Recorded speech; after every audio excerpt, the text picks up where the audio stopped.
Hey judges, listen. It's time to cut through the chaos and talk the truth about the SAVE America Act. So pull a seat and maybe a notebook, because I'm about to tell you everything you need to know. But before we begin, please like the video and subscribe to the channel. We are on the way to 500, and I want you to be a part of this movement. So, one of the first things mentioned in the bill is the fact that the name may be cited as the Safeguard American Voter Eligibility Act or the SAVE America Act. It's basically a name and a nickname, but what is important is that everyone is addressing the act the same. Another thing you need to know is that this bill will amend an existing bill, the National Voter Registration Act of 1993. Then there is this bill only addresses federal elections. So it's not about your state or local elections, just federal. So President, Senate, and the Congress. And now we get into the entree of this entire thing, Section 2. Because this section, ensuring only citizens are registered to vote in elections for federal office, takes up the majority of the bill. Because this is where almost all of the operational requirements are laid out. So if you don't understand this part, then you miss the purpose of the bill. Before we go any further, I want to make one thing clear, because a lot of the conversation around this bill gets this part wrong. Okay, when the bill says United States citizen, it does not mean natural-born citizen. Those are two different legal categories.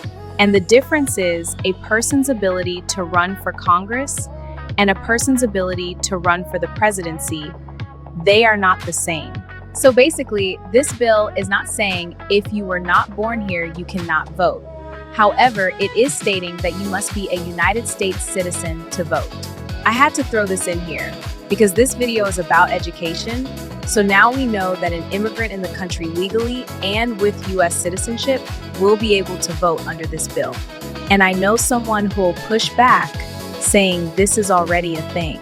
However, the big difference is that the NVRA required affirmation, and this bill will require verification. Now, back to the section.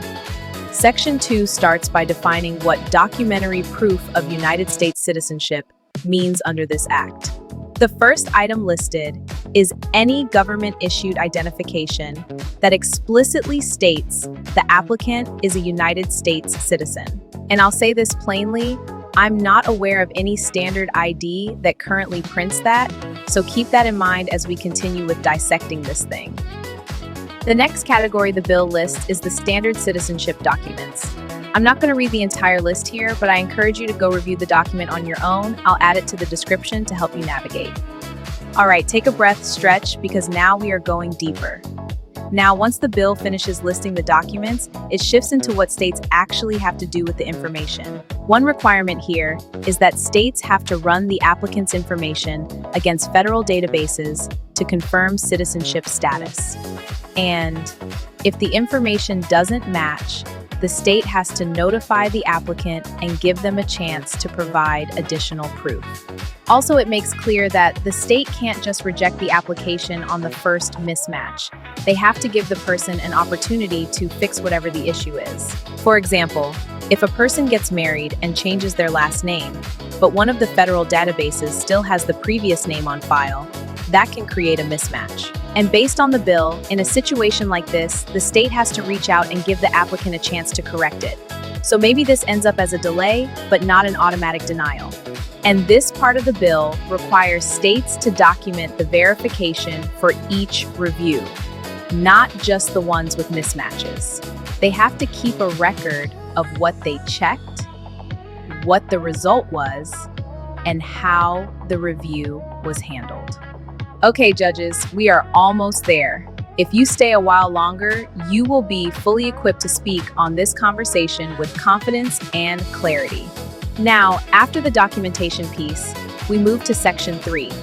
This is where the bill adds a reporting requirement, which the bill will require states to send summary data back to the federal level showing they are following the verification process. And just to be clear, this reporting requirement is not about sending individual votes or personal voting data to the federal government.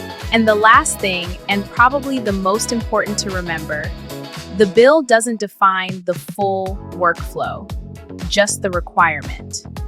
This means that if this bill makes it over the finish line, the work is not done. There will be more work to get this thing fully up and running.